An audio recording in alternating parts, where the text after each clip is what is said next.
Well, I guess I thought LGB would never make one of these again, but clearly I was wrong. Well, they've finally been released. This is the new LGB P42DC, the 50th anniversary ones that they just released, I think, last year.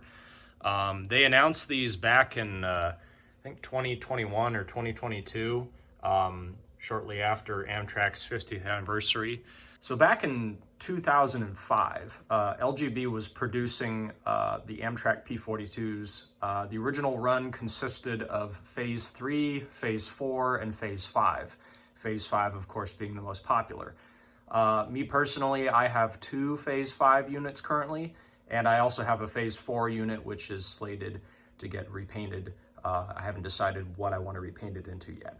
But in addition to that, I also have a Phase 3 that was repainted into the Amtrak 40th anniversary Heritage unit, which is kind of a unique unit that you don't really see a whole lot of in G scale.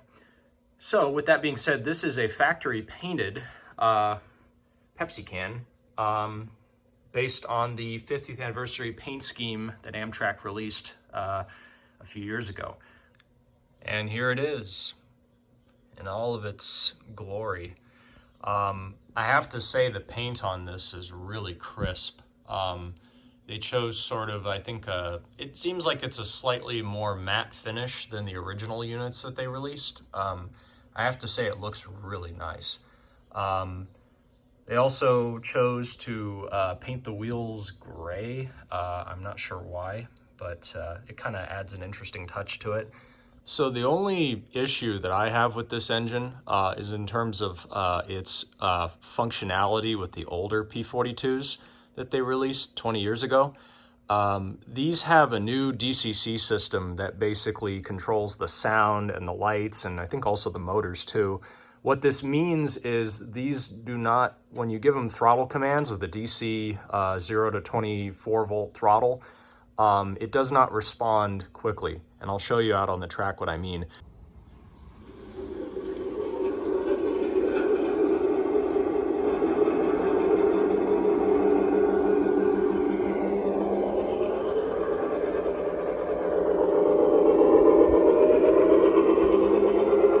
When you first start them, it takes a few seconds for them to kick in, and then of course the sound kicks in and the lights kick on. What this means is you can't really run these with the old Phase 5 and 4 and 3 P42s without encountering issues between each unit. Since it is a European-based sound system, I guess they kind of did a little bit of an approximation with how it sounds and everything. The horn is pretty close. It kind of sounds pretty decently close to a hybrid K5. But as far as the engine sounds are concerned, it's hard to ascertain how close it is to the 7 FDL16 sounds that you would normally hear out of one of these in service. Lastly, let's talk about the most important point that a lot of you are probably concerned about with these new run of P42s, the price. So as with most LGB products, it is not cheap. These run about $1,200 retail. That's not, of course, including dealer fees or anything else. I got this unit because I knew that they were going to have a limited number of these produced, and if I wanted to get one, now would be the time to get one. And I think for anybody that, likes LGB stuff, you probably know that their stuff is not cheap.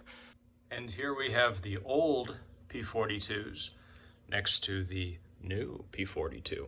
And you can see there's not really a whole lot of change in tooling on these.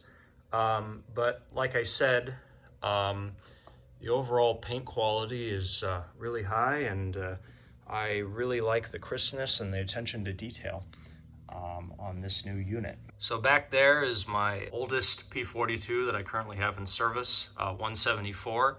Next to it is one of my newer units, 123, that I just got recently. And in front of that is my custom Heritage unit, which I repainted. This was originally a Phase 3 P42 that, of course, I repainted into Phase 1 Heritage unit number 156. The real 156 is sadly sidelined at Beech Grove due to collision damage. It will likely be either retired or scrapped at some point, which is unfortunate. But there is a 50th anniversary Phase 1 Heritage unit, which is floating around. And of course, at the front here, we have the new 50th anniversary run. Like I said, I'm kind of surprised that LGB decided to make these again. I was pretty convinced after they stopped producing these in 2005 that they were probably never going to produce these again, especially considering that LGB of America was involved in that whole process, and that's an entirely separate issue. The dynamics between what happened with LGB's bankruptcy and LGB of America and how that all played into it, and Silvergate manufacturers, and that is a whole nother can of worms that basically involves the molds and dies from these units and why they were not produced for 20 years. One of the biggest complaints I hear from people about the LGB P42s is their dimensional accuracy.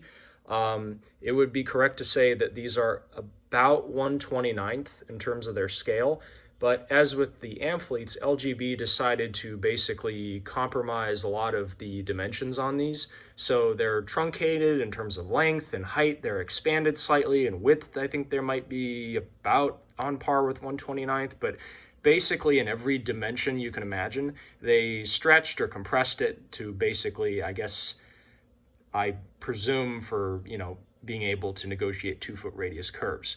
And that's the other thing about these units is they will do 2-foot radius. I can only assume they do not like it, but they will do it. That being said, they don't really look great running on those tight of curves. I prefer to run my stuff on really wide curves, and I think they look really great running on some like 10-foot radius.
Thanks for watching my review video. Don't forget to like and subscribe.